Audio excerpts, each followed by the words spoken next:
अच्छा जी, बात यह है कि मैं गया था पेशावर और पेशावर से आगे काबुल काबुल कहाँ गया था यार, पेशावर से आगे तुरहम गए थे, पाकिस्तान अफगानिस्तान के बॉर्डर पे। अब वहाँ पे व्लॉग तो नहीं बना पाया, ज़्यादा रिकॉर्ड्स कार्ड वो वाला सीन तो नहीं कर पाया, तो मैंने कहा कोई बात नहीं, बैठ के स्टोरी सुना देता हूँ कि भाई हुआ क्या था। तो सीन ये है कि सुबह सुबह हम यहाँ से निकले, पेशावर इस्लामाबाद बात मोटरवे पे चढ़े और सीधे पहुँच गए पेशावर। अब पेशावर में पहुँच के हमने सबसे पहले डिसाइड किया कि हम पहले जाएंगे बॉर्डर पे और फिर वापस आके पेशावर घूमेंगे। तो हम निकल पड़े टुवर्ड्स बॉर्डर। बॉर्डर की तरफ जाते हुए रास्ता बता दूं आप लोगों को कि रास्ता बहुत प्यारा है।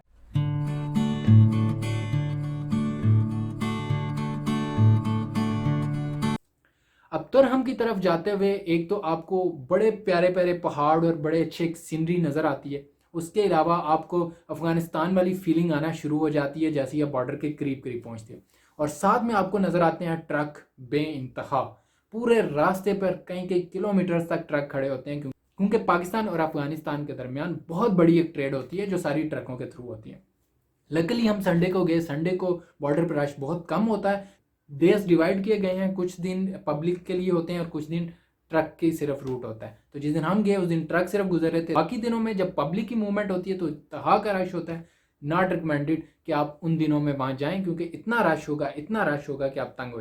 तुरहम बॉर्डर के बारे में अगर हम बात करें तो तुरहम बॉर्डर के ऊपर वो जो हम एक लाहौर वाली एक्सपेक्टेशन लेके जाते हैं, वाघा वाली के एक बड़ा सा टूरिज्म के लिए, टूरिस्ट के लिए जगह होगी, वहाँ बैठेंगे, गाने शाने चलेंगे, कौमी नगमे चलेंगे, नारे शारे मारेंगे, वैसा कुछ नहीं है वहाँ पे। क्योंकि अफगानिस्तान एक वार जोन रहा है और वार जोन होने की वजह से जो बॉर्डरिंग एरियाज हैं वहाँ पे भी सिक्योरिटी काफ़ी सीरियस रही है। अब क्योंकि पीस हो गया है तो अब काफ़ी ज़्यादा रिलैक्स कर दिया है, बट अभी टूरिस्ट के लिए वहाँ पे कुछ डेवलपमेंट हो रही है जो अगले 1-2 साल में काफ़ी अच्छी हो जाएगी। तो अगर आप 1-2 साल बाद जाएंगे तो आपको कुछ ना कुछ ज़्यादा देखने को मिलेगा। अभी के हिसाब से अगर आप जाएंगे तो आप रास्ते को बहुत इंजॉय करेंगे, बहुत मजे का रास्ता। तो हम बॉर्डर पर जब हम पहुंचे तो हमें पता चला भाई यहाँ पे तो कैमरा अलाउड नहीं है, तो हम तस्वीर भी नहीं ले सकते, वीडियोस भी बना सकते, कुछ भी नहीं कर सकते। तो बड़ा एक अफसोस हुआ। खैर, लकीली जो पठान लोग होते हैं वो देखने में बड़े जान वाले और बड़े गुस्से वाले लगते हैं, वो बहुत ही पोलाइट और बहुत ही मेहमान नवाज होते हैं। तो हमने जाके सिक्योरिटी वालों से, जो मोस्टली वहाँ पे पख्तून थे, हमने उनसे कहा कि भाई ऐसा है कि हम आए हैं बड़ी दूर से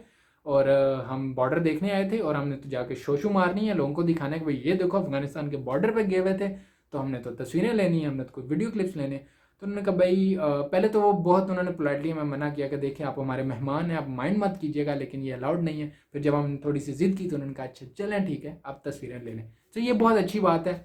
नॉर्मली हम किसी भी जगह जाते हैं जहाँ सिक्योरिटी वाले खड़े होते हैं, जब वो कह देते हैं कि ये अलाउड नहीं है तो वो फिर अलाउड नहीं होता। खैर, हमने कुछ तस्वीरें वगैरह ली और फिर हम वहाँ से वापस आए लंडी कोतल की तरफ। अब जिन लोगों का इंटरेस्ट लिटरेचर में है, हमारा भी थोड़ा थोड़ा है, तो हम रास्ते में रुके।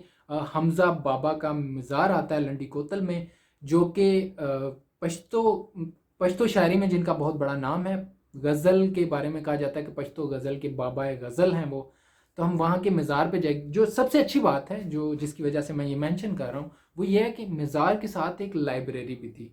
ये चीज़ मुझे बड़ी अच्छी लगी कि जो लिटरेचर के लोग हैं उनके मज़ार पे अगर बंदा कोई आए तो उससे लिटरेचर नज़र भी आनी चाहिए। ये आइडिया मुझे बहुत अच्छा लगा। उस लाइब्रेरी के अंदर अगर हम जाएं तो उस लाइब्रेरी के अंदर हर तरह का लिटरेचर पड़ा हुआ था। आपको साइंस में इंटरेस्ट है, आपको हिस्ट्री में इंटरेस्ट है, आपको लिटरेचर में इंटरेस्ट है, आपको पोइट्री में इंटरेस्ट है, डिफरेंट लैंग्वेजेस में सब कुछ पड़ा हुआ था। हर तरह का लिटरेचर पड़ा हुआ था। इसलिए अगर आप तुरहम की तरफ जाएं तो उस जगह को भी ज़रूर विजिट करें, आपको मज़ा आएगा। उसके बिल्कुल सामने जो पहाड़ों का व्यू आ रहा था वो बहुत ही प्यारा था। नॉर्मली मुझे पहाड़ वो पसंद है जिनके ऊपर ग्रीनरी बहुत ज़्यादा हो, हम ग्रीनरी ग्रीनरी वाला बंदा। लेकिन वो जो पहाड़ हैं कोई ग्रीनरी नहीं है, बट उनकी एक डिफरेंट किस्म की ब्यूटी है जो मैंने जाकर ही देखी और शायद जाकर ही देखी जा सकती है। वहाँ से हम वापस आए लंडी कोतल। तो अभी हैं हम लंडी कोतल बाज़ार में और यहाँ हम लंच करेंगे। केपीके की जब भी बात आती है और खानों की बात आती है तो मटन एक बहुत ज़्यादा खाया जाने वाली चीज़ है। लेकिन उनके खाने की रेसिपी कंपैरेटिवली बहुत मुख्तलिफ होती है। मतलब मटन तो हमें हर जगह मिल जाता है, बट वहाँ पे जब हमने मटन खाते हैं तो उसकी खास बात यह है कि आप वो बहुत ज़्यादा खा सकते हैं। उसमें चटपटा और वो मसाला बहुत ज़्यादा इस्तेमाल नहीं किया गया होता, और ना वो ऑयल यूज़ करते हैं ना वो मसाले इस्तेमाल करते हैं। सब कुछ ऑर्गेनिक, जो खाना बनता है वो भी चर्बी में बनाया जाता है, उसी जानवर की चर्बी में, और बड़ा नेचुरली। और इतनी बड़ी रोटी तो मैंने कभी नहीं देखी। प्लस कावा, वो तो हमें हर जगह मिलता है। कावा खाने से पहले भी कावा, खाने के बाद भी कावा, नो कोल्ड ड्रिंक्स। तो बड़ा एक हेल्दी किस्म का खाना होता है जो हमने बहुत ज़्यादा एंजॉय किया, और वो खाना, वो टेस्ट और कहीं शायद ना। वहाँ पे लंच करने के बाद हम वापस निकले पेशावर की तरफ। अब वापसी पे आते हुए हमारे एक साइड पे एक ट्रेन की पूरी एक लाइन चल रही होती है। तो हमें बताया गया कि ये अंग्रेज़ों के टाइम की ये ट्रेन की पटरी है जो पेशावर से काबुल तक जाती थी, बट लेटर ऑन ये ट्रेन बंद हो गई, और फिर ड्यूरिंग वार जब अफगान वार चल रही थी तो इस ट्रेन को काफ़ी ब्लास्ट वगैरह करके इस पटरी को तोड़ भी दिया गया, और कुछ जगह पे आपको टूटी हुई पटरी वो नज़र भी आती है। अब पेशावर पहुंचकर एक बहुत ज़्यादा जो फेमस जगह है पेशावर की, जो कि हमारे 100 रुपये के नोट के ऊपर भी आती है, वो है इस्लामिया कॉलेज पेशावर।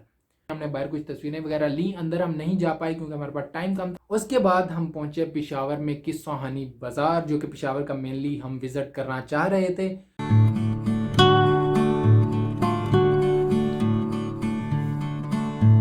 सहानी बाज़ार में हमने कुछ खाया पिया और विंडो शॉपिंग की, और प्लस जो बड़ी इंपॉर्टेंट चीज़ है वो था वहाँ का इंफ्रास्ट्रक्चर। जैसे लाहौर में भी हिस्टोरिकली बहुत सारी जगह हैं, बट जो लकड़ी का स्ट्रक्चर वहाँ पे और जो आर्किटेक्चर वहाँ पे हमें मिला, उस बाज़ार में देखने को मिला, वो हमें नहीं मिलता, बहुत कम मिलता है। इतना पुराना अभी तक सेफ उसी तरह से प्रिजर्व हुआ जो हमें वहाँ पे पेशावर में किसानी बाज़ार में नज़र आया। और फिर हम पहुँचे शाहरुखान के घर, लेकिन शाहरुखान के घर में अब कुछ और फैमिलीज रह रही हैं, तो हम उन्होंने अंदर नहीं घुसने दिया हमें, तो हम बाहर बाहर से ही घूमकर वापस आ गए, क्योंकि अपेरेंटली वहाँ पे बहुत सारे लोग जाते थे और अब वो काफ़ी ज़्यादा तंग हो चुके थे। इसलिए अब अगर कोई जाता है और जाकर नॉक भी करता है कि भाई हम शाहरुखान का घर देखने आए, तो कहते हैं बाहर से देखो और जाओ भाई, तंग ना करो। उसके बाद हम गए राज कपूर का घर देखने, जो एक बहुत बड़ा सारा घर था, एक हवेली टाइप था, 4-5 स्टोरी होता था, और हमने सुना है कि उससे भी बड़ा शायद होता था। वहाँ के मुकामी लोगों ने हमें कुछ थोड़ी उसके बारे में हिस्ट्री और थोड़ी डिटेल भी बताई।